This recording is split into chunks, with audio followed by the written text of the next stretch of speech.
Hey everybody, Omar here, the Knife Shark Guy, and I am back with another knife video for you today. This is a very special edition video.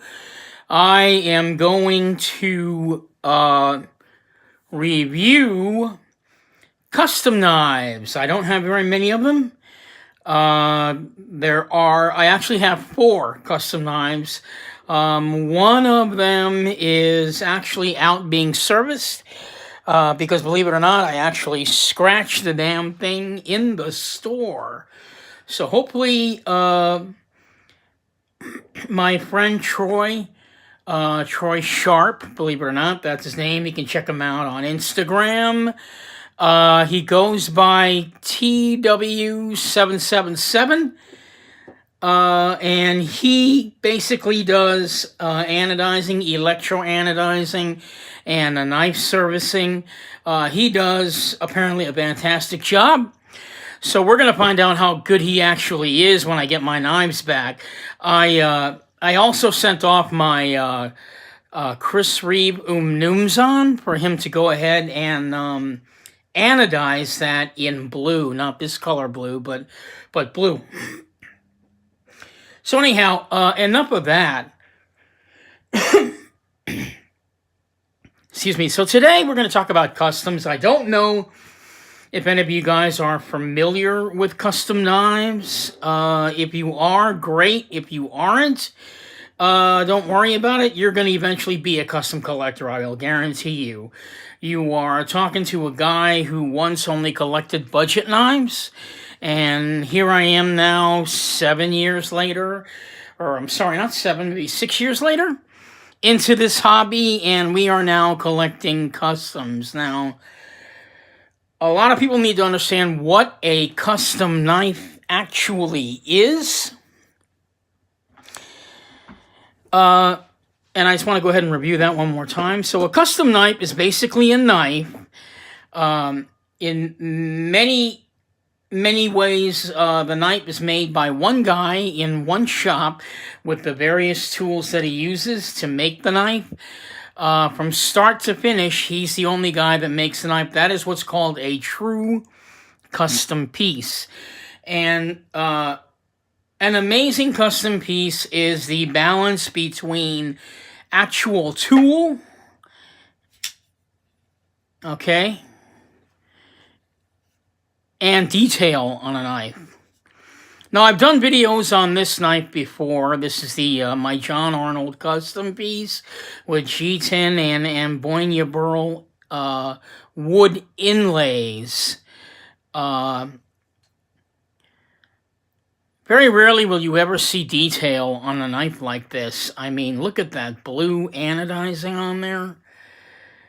And it's got the really smooth drop-down action with the blue titanium pocket clip. And believe it or not, this is a moon glow-in-the-dark backspacer. How many times have you ever seen a glow-in-the-dark backspacer on any production piece? I mean, this guy is amazing. So this knife is also a front flipper. So the knife is made by John Arnold. He's a South African knife maker.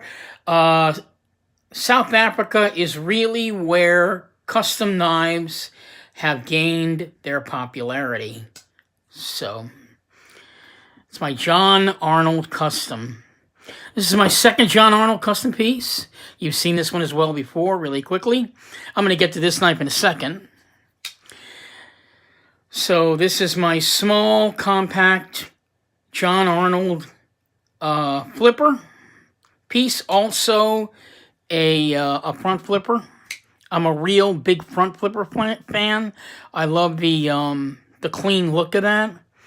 This knife also has a nice smooth drop down action. If you take a look at the backspacer, everything on this knife is smooth and incredibly flush. There are no rough edges on this knife. It is just incredibly smooth, very, very tight overall. You can tell that the knife is crafted by hand. Look at the centering on that. Perfect centering. So again, same blue titanium pocket clip with the marbled carbon fiber in there. Looks absolutely gorgeous in that light there. Look at that. Amazing. So these knives will range you anywhere between $550 to going all the way up to maybe even $2,000 and even higher, depending on the knife that you're actually after. The best way to collect customs is to collect them when the knife maker is on the rise, meaning he's not quite as popular as some of the other ones, like this guy, for example. We're going to talk about him in a minute. But John Arnold is not as popular of a custom knife maker as some of the other ones that are out there. Say, for example, if you were to try to get an R.J. Martin custom, that would probably cost you, like, for example, the R.J. Martin Overkill, which I saw on eBay. That knife was selling for over $1,600 because R.J. Martin's been a while. He's worked with Kershaw. He's worked with ZT. So his work is very well known. This knife here, for example, by John Arnold, this knife actually wasn't as expensive as you think it would be. This knife cost me $585, right? But again, I'm paying for the quality of this piece and the detail and the artwork done on it. I mean, that's basically what you're paying for.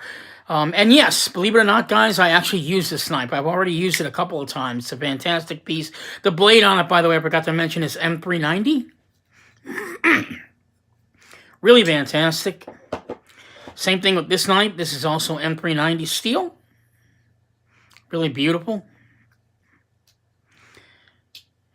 So when you're talking about customs, yeah, you want to get them when the knife maker is on the rise. So you'll get the same detail and quality that you would from a well-known custom knife maker, without a doubt.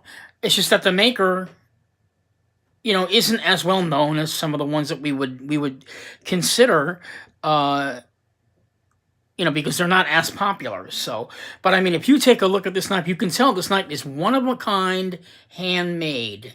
You will never see another one like this ever. Or this one, ever. So you're also paying for the exclusivity of these pieces. I mean, you can certainly get a really good knife for about $240, right? Which is, for some of you, or and even for me at a time, probably I never would have even thought about doing. But again, as your hobby, as you become more and more involved in your hobby, everything becomes elevated, and customs is probably the ultimate you will ever go. I don't believe there's anything higher than getting a custom piece.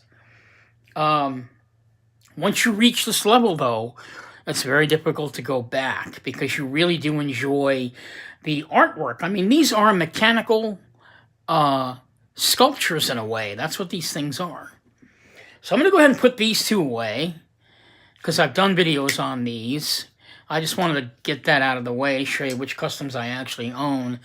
Like I said, the fourth one is being serviced. I'll get that back.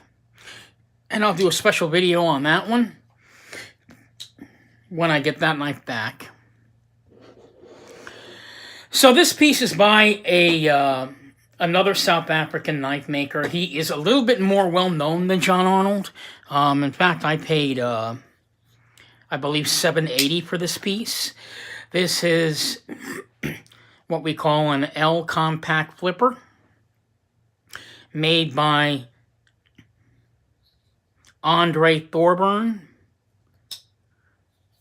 We're going to get to the action in a second, but I love doing that. Look at that. That's absolutely insane. Boom. The knife has a blue bolster, blue marbled carbon fiber twill all around. It has a blue handmade back spacer. Really very pretty. Look how tight these things are. Look how tight that back spacer is. Everything on this knife is smooth and flush and just absolutely beautiful. Centering. Dead on, baby. Look at that. Steel on this piece, CTS HXP.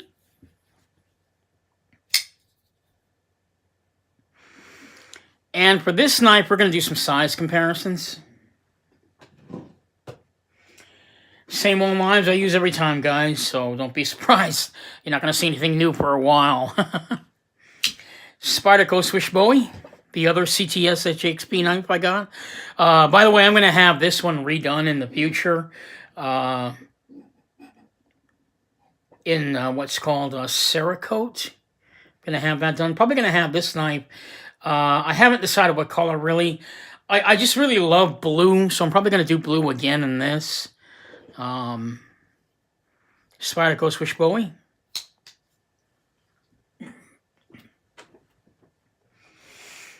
And the ZT-0900. This one I'm probably going to have anodized Cerakote in red. ZT-0900.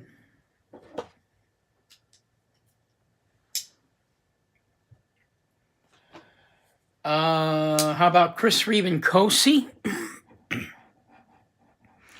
My Numzon, I'm going to be getting that done, I believe. I just sent that knife off as well. That one's going to get done, I think, in green. I've decided I'll go ahead and do green anodizing, electro-anodizing on that knife, the Numzon. So we'll wait and see to get that back. So there you have Chris Reeve and Cosi. The steel is CTS HXP, a really good steel. It's obviously not a slouch. Take a look at that pocket clip on there.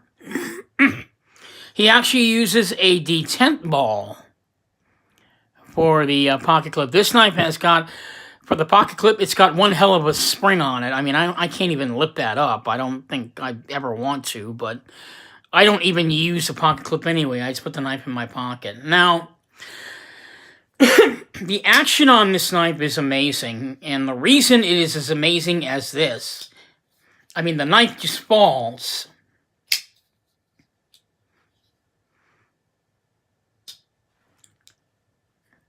It falls on its own weight. The reason that's able to do that, I mean, if we took a look at my John Arnold knife again, this compact front flipper, okay, this knife is smooth, right? See, check that out. But it doesn't necessarily fall shut like my Andre Thornburn. And the reason that is because this knife, also, by the way, all three of these custom knives are IKBS, which is the Icoma Korth ball bearing system. However, this knife has the added feature of having ceramic bearings. Ceramic bearings are a far superior system to put in IKBS as opposed to tool steel. Reason being, tool steel ball bearings, okay, they require lubrication because tool steel ball bearings, they produce friction, so they do need to have lubrication to allow that knife to fall shut like that, because without lubrication, you get sort of shoddy action and a little bit gritty. With ceramic bearings, you never have to lubricate this. Ceramic bearings will run dry without any lubrication because they don't produce heat. So therefore, the knife has that fall down, fall shut ability. I mean, this knife, I don't even have to close it. I just hold it like this. Well, actually, the gravity of the blade is what's doing it. Look at that. I didn't do anything other than just hold the knife up and let the weight of the blade fall right into the handle. I mean, that is just absolutely insane. I mean, I think the problem with getting customs, the problem with getting customs is we all love the Spyderco Swiss Bowie, right? I mean, this is a smooth knife, right? But I mean, it's not going to fall shut like my Andre Thornburn. And what happens is I get addicted to this, you know, this whole sliding down effect, that when I feel my Spyderco Swish Bowie, I'm thinking to myself, this action is not as great. It almost kind of sucks. But really it doesn't. It's just a matter of getting used to the feel again. Because, you know, tool steel bearings, or I guess in this case there's no ball bearings in this. This is a washer knife, right? It's just there's just a bronze phosphor washers inside this piece. But that's really probably what attracts us about knives like this, is that less is always more. You know, I mean, I love the fact that the knife doesn't use ball bearings and it's still a smooth knife. I love that. I think that's one of the reasons that attract us to the Spyderco Swish Bowie and other knives that have that sort of smooth action without having to deal with ball bearings. It's kind of a nice feature, actually. So they're, you know, it's just a completely different animal, and you have to remember that when you're using your knives, is that every knife you buy is different, and you bought it for a reason. So, but yeah, you will get used to that drop down action on the piece. I mean, I can't get over that. The most attractive feature is, look at how beautiful the knife is crafted. Look at that. Everything's all shiny and tight and just absolutely incredible. The blue carbon fiber twill that runs all along this knife is absolutely gorgeous. I mean, that guy... This is serious pocket jewelry, guys. Serious pocket jewelry. And I have used a knife. This knife does cut well. Although I think I would probably like to have have it sharpened a little bit more. I'll probably do that in the future. You know, when you buy customs, I mean, they do sharpen the knife, but they don't have it where it's, you know, a little bit harder of a sharpen, in other words, a little bit up more. They kind of give it a very thin, I don't know what you call that. That's where I lack my education. A thin sharpening on there, so it's almost very, it's not like eye-popping hair sharp yet, but I mean, you know, if you took it someplace and have it done, yeah, you could get it there.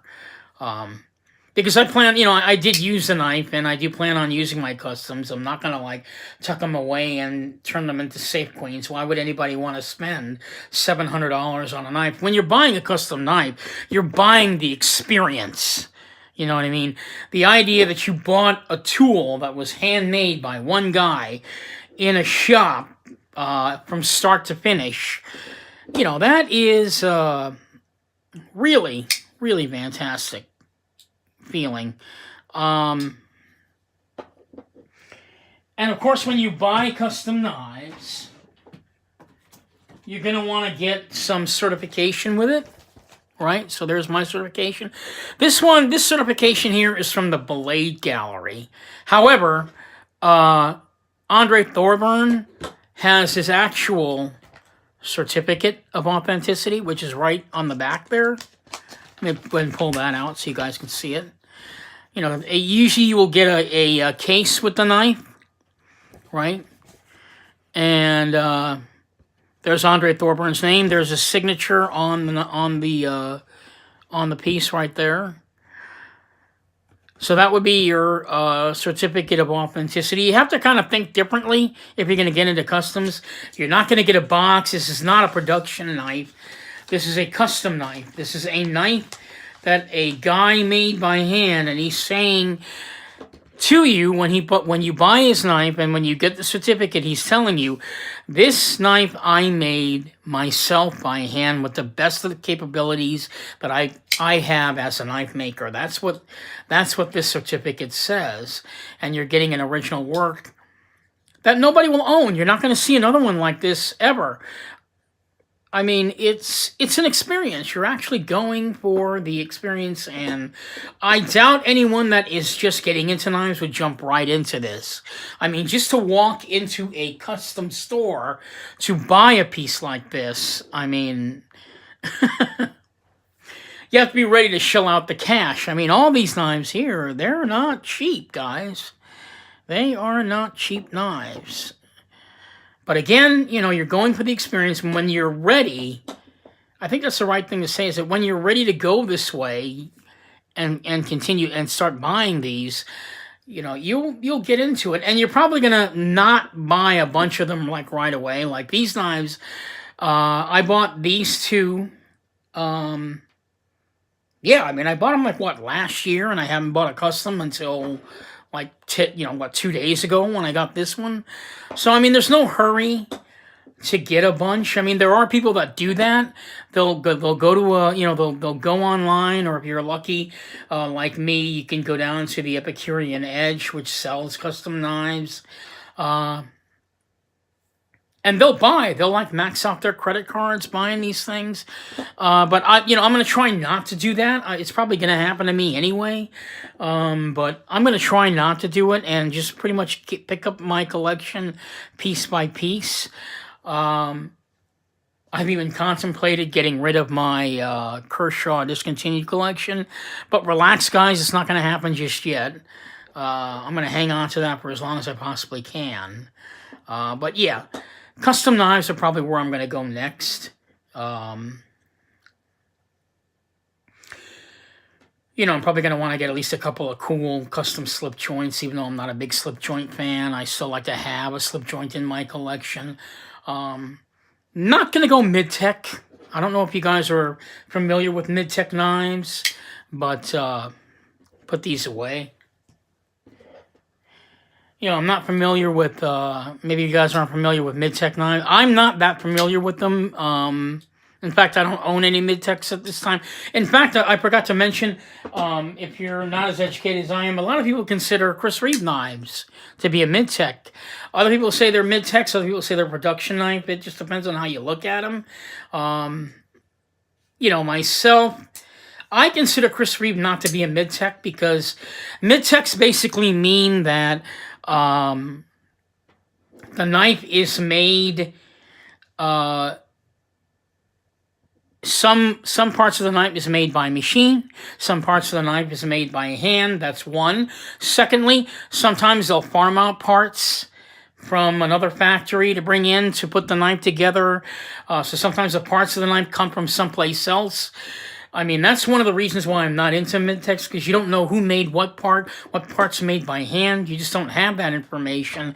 And,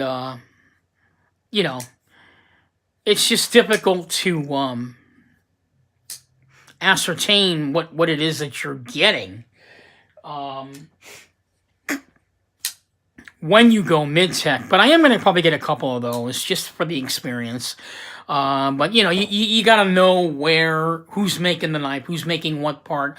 So the ambiguity of mid-tech knife making is probably where it's a turnoff for me. For a lot of guys, it's not a turnoff. They're looking for a really cool tool with custom-like features, because that's really the idea behind the mid-tech, is to have a good, high-quality knife with custom-like features. And there are some really good ones out there. I'll probably dive into maybe a couple of them, but I'm not really going to go all the way into mid-techs. I just want to own a few of those. But pretty much, for me, yeah, it's going to have to be customs. I love the...